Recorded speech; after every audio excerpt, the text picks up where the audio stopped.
Hello dear students, मैं प्रभाष शुक्ला।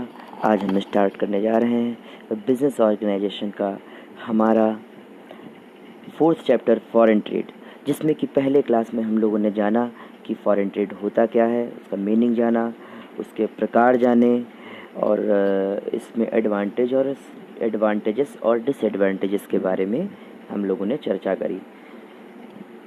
ये जो हमारा टॉपिक है जिसका नाम है मिडिल मैन और इंटरमीडिएटर्स ऑफ फॉरेन ट्रेड।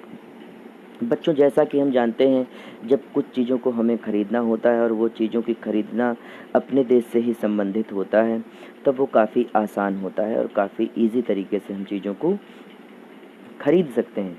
लेकिन फॉरेन ट्रेड में, विदेशी व्यापार में, एक व्यक्ति के बस की बात नहीं होती है कि वो चीज़ों को ख़रीद सके या विदेशों से ख़रीद के ला सके, क्योंकि फिर वो विदेशों में ख़रीदने जाएगा तो फिर अपने वहाँ बेचेगा कब।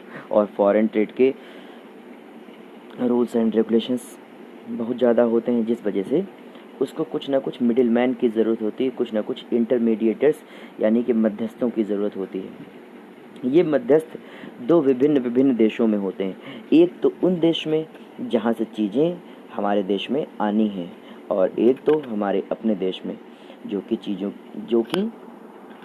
सीधे हमारे पास तक पहुंचाने में मदद करते हैं और अपना कमीशन लेते हैं। तो इसमें जो सबसे पहला नाम आता है कि दो प्रकार के इस मिडिल मैन होते हैं। Middle man of exporting country, यानी कि वो कंट्री जो कि अपने देश से चीज़ों को दूसरे देश में भेज रही है।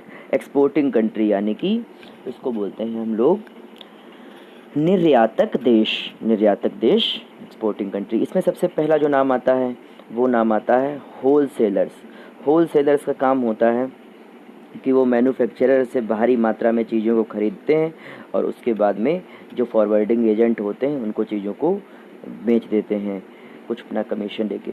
फिर अगली चीज़ बात आती है स्टेट ट्रेडिंग कॉरपोरेशन। कुछ देशों में स्टेट ट्रेडिंग कॉरपोरेशन होते हैं जो कि फॉरेन ट्रेड को कराने में मदद करते हैं। नेक्स्ट हमारा टॉपिक आता है एक्सपोर्टिंग एजेंट दरअसल में एक ऐसा एजेंट होता है, या तो वो होलसेलर से या तो डायरेक्टली मैन्युफैक्चरर से गुड्स को अरेंज करता है। किस बिहाफ पे? जिस बेसिस पे उसको इंडेंट या ऑर्डर रिसीव होता है विद दूसरे देश से, उसी हिसाब से वो ऑर्डर को कलेक्ट करवाएगा और कलेक्ट करवाने के बाद में उसे दूसरे देश में भेजने की व्यवस्था करता है। अगर वो व्यवस्था नहीं कर पाता है एक्सपोर्टिंग एजेंट, तब वो करता क्या है, नेक्स्ट चीज़ आती है तो फॉरवर्डिंग एजेंट की भी वो हेल्प ले सकता है। तो एक्सपोर्टिंग एजेंट का काम, इसमें कुछ वर्क फंक्शन लिखे हुए हैं कि वो कौन कौन से फंक्शंस परफॉर्म करता है। सबसे पहला है packing of goods as per the directions, यानी कि डायरेक्शंस के मुताबिक, जैसे कि उसे इंस्ट्रक्शंस मिले हुए हैं उस हिसाब से गुड्स को पैक कराता है। और पैक करवाने के उपरांत उसे वो शिप पोर्ट सिटी तक ले जाता है, यानी कि जहाँ पे बंदरगाह होते वहाँ तक ले जाता है। फिर अगली चीज़ आती है पेइंग ऑफ कस्टम ड्यूटीज़। जो भी कस्टम ड्यूटीज़ लगती हैं, एक्सपोर्ट टैक्स जो भी लगता है, उसकी पेमेंट करता है एक्सपोर्ट एजेंट। नेक्स्ट चीज़ बात आती है making arrangement for the loading of goods on the ship, और वो पानी के जहाज़ पे गुड्स को रखने की व्यवस्था करता है।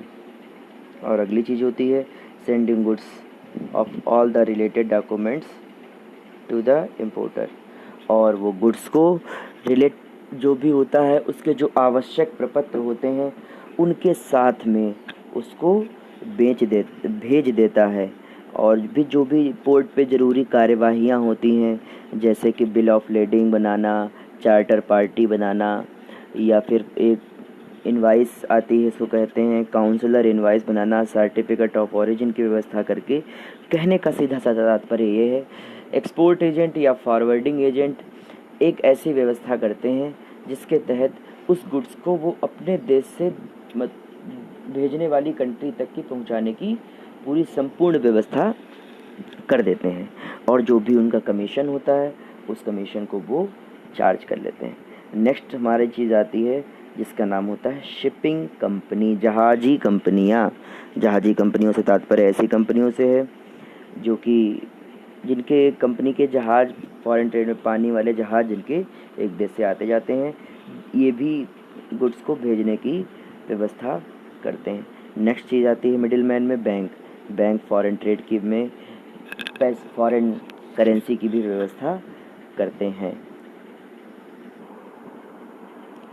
नेक्स्ट हमारा आता है टॉपिक जिसमें हम लोग जानेंगे middle man of importing country, यानी कि इम्पोर्टिंग कंट्री अपने देश में कौन कौन से एजेंट होते हैं।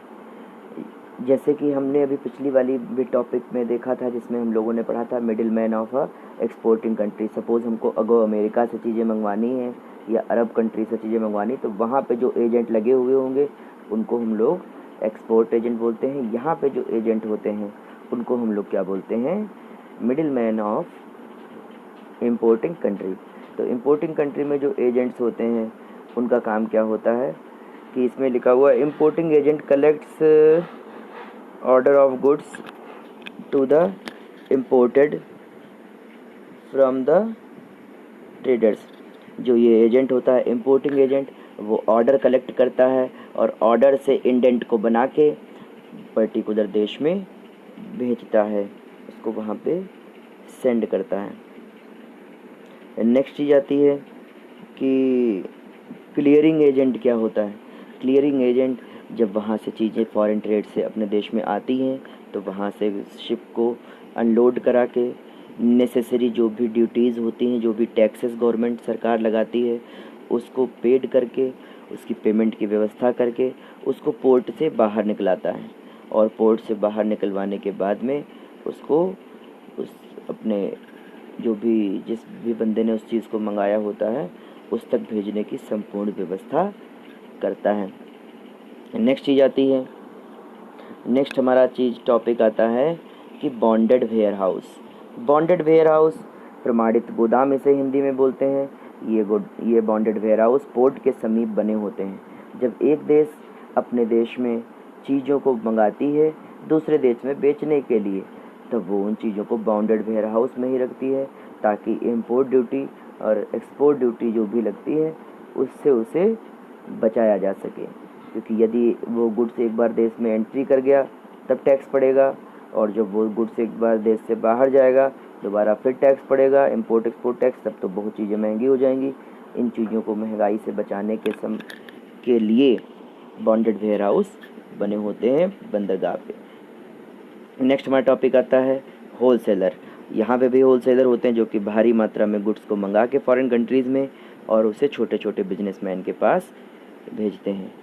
नेक्स्ट रिटेलर्स का काम क्या होता है कि वो दुकानें होती हैं, छोटी खुदरा दुकानें, जो कि ग्राहकों तक की चीज़ों को पहुंचाने में मदद करते हैं होलसेलर से।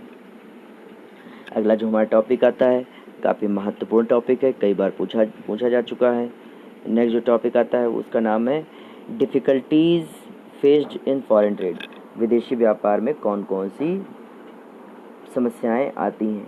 तो विदेशी व्यापार में आने वाली समस्याओं में सबसे पहली जो समस्या आती है जिसका नाम होता है डिस्टेंस प्रॉब्लम। दूरी की समस्या सबसे ज़्यादा बड़ी समस्या होती है।